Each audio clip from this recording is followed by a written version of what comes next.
I'm Nick Bollettieri, and I'm with my most prominent student and my friend, Andre Agassi. And what we've done in this tape is put together all of the things we know. Oh yeah, we don't know it all, but what we do know, we put into a video that you're really going to enjoy, and you're going to view it all the time. It has great music, outrageous visuals, with also some good knowledge. We're going to get you to play better and more inspiring tennis. And we're going to attack.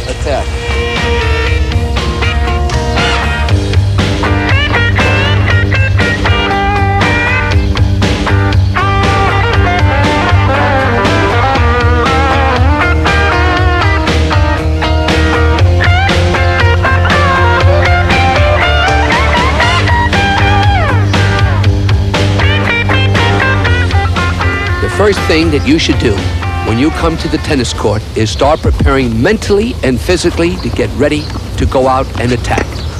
All right, how do we attack? We're going to warm up inside the service line, and that's called mini tennis. It's going to make you utilize that racket head more than ever before. The racket is going to get underneath the ball with a brushing effect, and this will give the ball a little lift and a little spin to bring it back inside that service line. So this is the time you start moving back and you go back towards the baseline. Once he gets this message, he's ready to start going for it. The stage is set to attack the ball. Please notice that Andre comes after the ball. He doesn't wait for the ball. You know, that's the trick, to feel you're coming after it. Use this mini practice drill every time you go out on the court. This will force you to hit the ball up on the rise, and soon you're going to form that muscle memory. You'll start applying that philosophy no matter what position you are on the court. Now, if some of you have trouble finding a practice partner, or even more so, even a court time, it'd be great if you can just find a wall or something to hit against, because what you can work on out here is not only concentration, but you can work on racket head, acceleration, and even work on your footwork a little bit, which couldn't hurt, like this. Don't get discouraged when you try this. People who think this is easy really haven't tried it themselves. Look how quick I have to get in position, hit the ball. It's not easy, especially the concentration factor. And if you can do 50 balls in a row like this, when you get on the tennis court, you can probably do twice that much.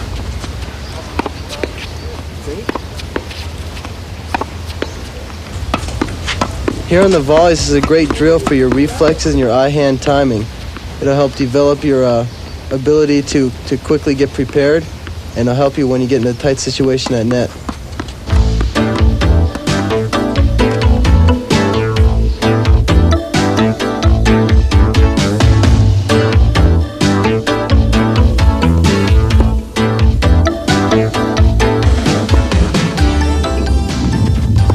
When working with students at the Academy, I'm trying to develop the total game. I want you to play an attacking game. But as part of the total game, I also want a weapon, and that's what Andre Agassi has. He has a big forehand weapon. Why does he have a weapon? Number one, his dad said, Andre, hit that ball. I don't care where it goes. Hit the heck at it. What makes his forehand so big? And how can his forehand help you? First of all, his position on the court is one that's very close to the baseline, and he's trying to hit the ball up on the rise. Two, Andre uses a semi-western grip. He utilizes semi-western with the hand slightly behind the racket. Everything he does, his whole attitude is coming after the ball and attacking that ball. The swings are numerous. You can have a straight back, a semicircular loop, or the total loop. Andre uses the full circular swing. The benefit of this looping style backswing is its continuous motion. The drop of the racket head gives it a little extra power to go after it and really attack the ball. Next, I want you to notice the shoulder and hip rotation. That's important. And when watching Andre Agassi, he may not even move his left foot to have a partially closed stance. But what else does he do? He goes for it. He extends his racket outward towards the target and then continues to follow through with the racket head coming back slightly above the left shoulder to complete the full swing. This weight transfer and his controlled balance starts the recovery in preparation to make position for the next ball without losing any time. As the ball comes to you, your ready position is key. Why? Because the first step determines how quickly you can get to the ball. Let the stance be natural for you. Next, the racket head acceleration. Look at the racket head speed up. And this does not mean snapping your wrist. It means the racket head getting to the ball, going through the ball with lots of confidence. Speeding up on contact is the key. Hips and shoulders again are turned. The contact point, for the most part, should be out in front of you. But if the ball gets behind you, don't panic. Don't use excessive body motion or wrist snapping. Instead, let that racket head accelerate and make contact with confidence. Wait just a second and let that racket head do the speaking for you and speak up at the last second. The last thing I want to bring up is watching the ball. I think you should watch the ball from the time it leaves your racket, not watching the ball just when it leaves your opponent's racket. By doing this, you then can anticipate where the ball is going and what type of shot will be hit. And that will enable you to get the quick step to move forward into position to attack the next ball. In developing the weapon, you have to practice. You have to practice to be able to hit that inside-out forehand, hit the short angles, and hit the high rollers. We're going to set up targets, and we're going to make you do it till you say you can't do it. But I'm going to make you practice more. Hit thousands of those balls, and soon you're going to say, I've got it. People look at this shot, and they don't think it's an offensive one. But you'd be surprised how attacking the shot really is.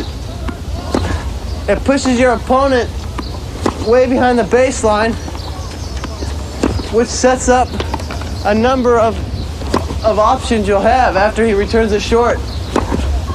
But again, the most important thing is consistency and depth.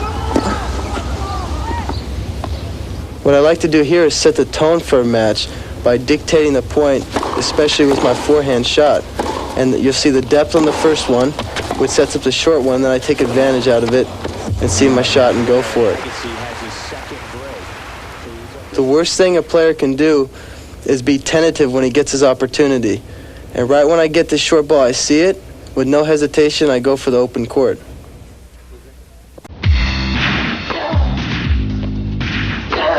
If this video gets any of you to play, don't miss it.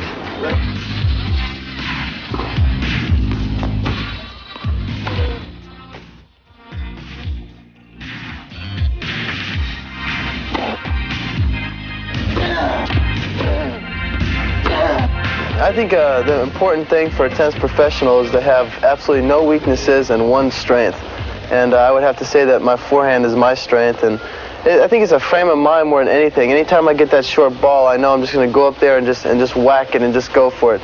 If I miss it, I'm just coming back the next time to do it harder. And I think the important thing is even if you do miss it, I think it really scares your opponent and intimidates him and allows you to even get more confidence on your game. So having a strong weapon, mine being the forehand, is important to everybody's game. The forehand, your swing, the looping backswing. But make sure that looping backswing is not too high. Andre's looping backswing for most players would be too high. I suggest a more compact backswing. The hips and shoulders should rotate immediately. And as you rotate those hips and shoulders, the racket head is going back in position. Contact point. Try and meet the ball out in front of you. Accelerate that racket head. The recovery, the full follow-through is very important. But at the same time that you are following through, the recovery should be in motion.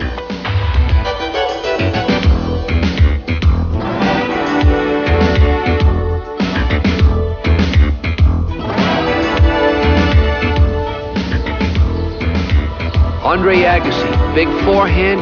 Hey, don't underestimate his backhand. His backhand is devastating, especially when he hits down the line. He has two hands on the racket. This doesn't mean you have to have a two-handed backhand. You can have a one-handed backhand and hit it just as well. Footwork. Improve that first movement for the ball. As you start that forward part of the swing, I want you to watch that front leg of Andre's. It enables him to get underneath the ball. This is how he gets the lift.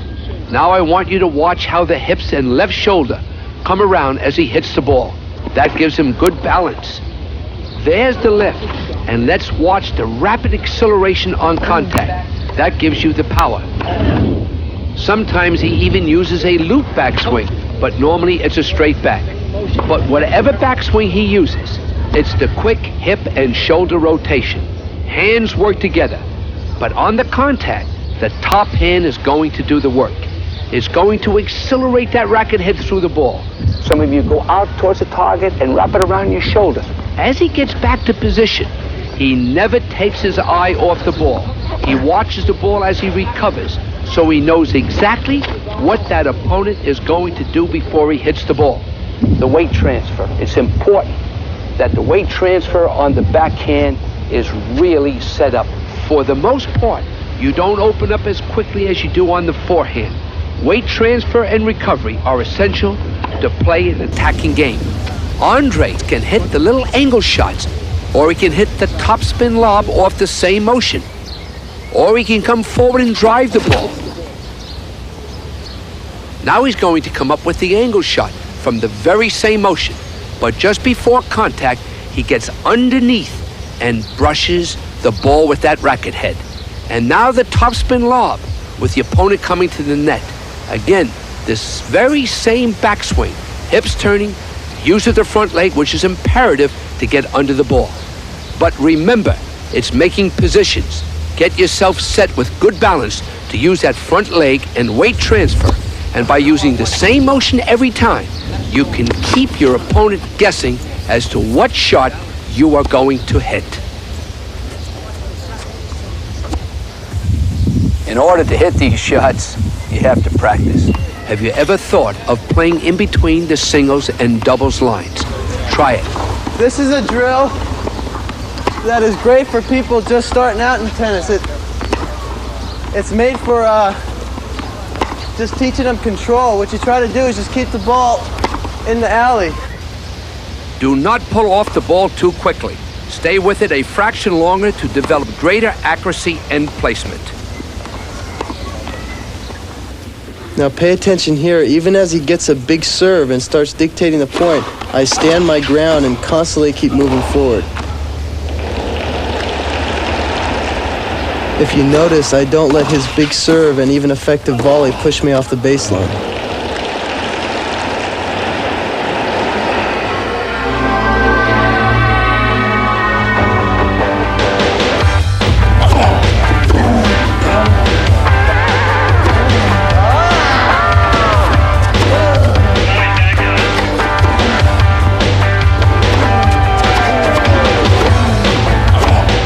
The reason why my forehand seems to stand out so much is because it gets complemented so well by my backhand. Not too many people notice how much I do at the backhand, because when I put away the final shot on the forehand, that kind of overshadows everything. So my backhand, I use to set up a lot of points with the high loopers, with the down the lines, and I string the player off wide. And then when I get that short ball on the forehand side, I really punish it, which everybody looks at the forehand, but if it wasn't for my backhand, you wouldn't see me hit half as many forehands.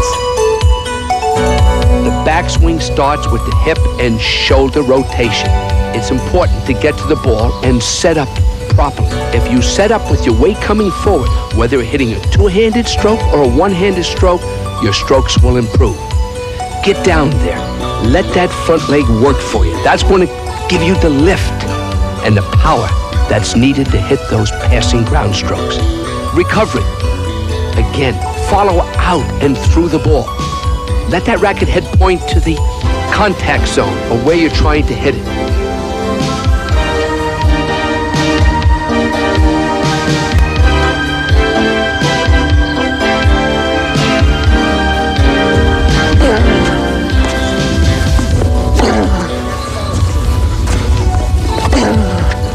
Why are you developing the big forehand and that offensive backhand?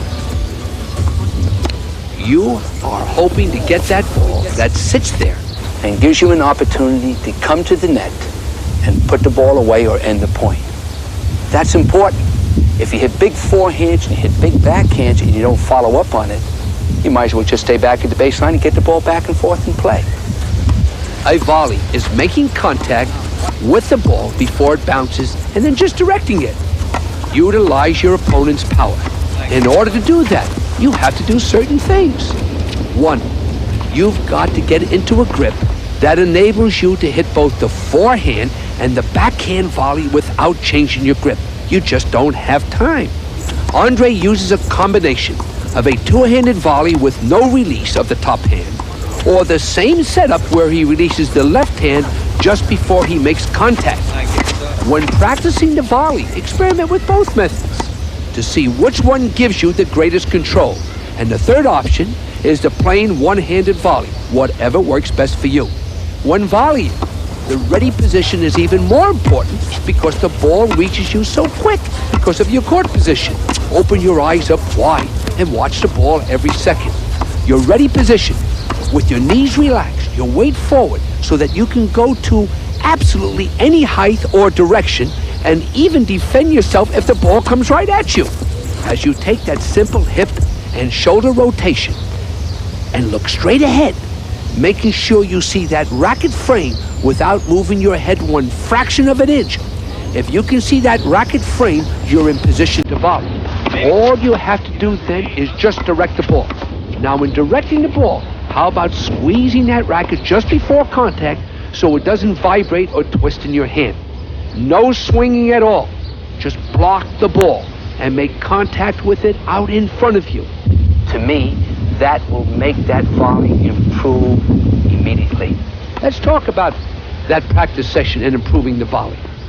One that's very successful at the Academy for us is just coming right up to the net like you're going to shake hands with your practice partner. And what are we going to do? We're going to get down facing each other like we're ready to go after each other in a boxing match. And we're going to have, oh yes, that little hip and shoulder rotation. And what we're going to do is a little shoulder jab. Boom, boom, boom. No swing at all. That will make that volley improve immediately. And that's what it's all about. Practice it, you're going to get it. One of the most important things a person can do in a match is always apply pressure on his opponent. And here you'll notice, as soon as I get that short ball, I'll take it, I'll hit it, and I'll come in and put pressure on him to come up with a big shot.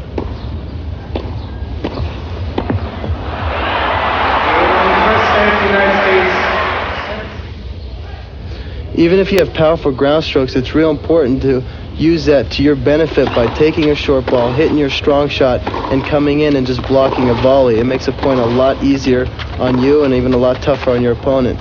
Here I'll get the short ball, go right back behind him, come in, boom, block the volley right behind him. He's out of position and unable to cover.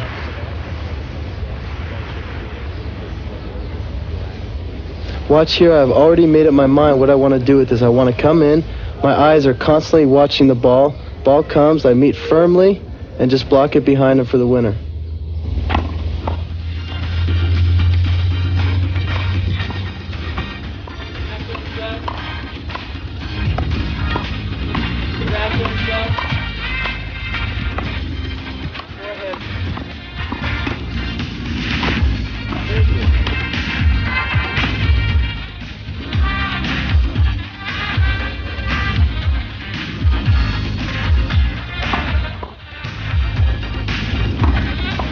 I think the volley is something that everybody should add to their game. It can only help. A lot of people are just baseliners, and they tend to think that if I can win from the baseline, why should I come to net?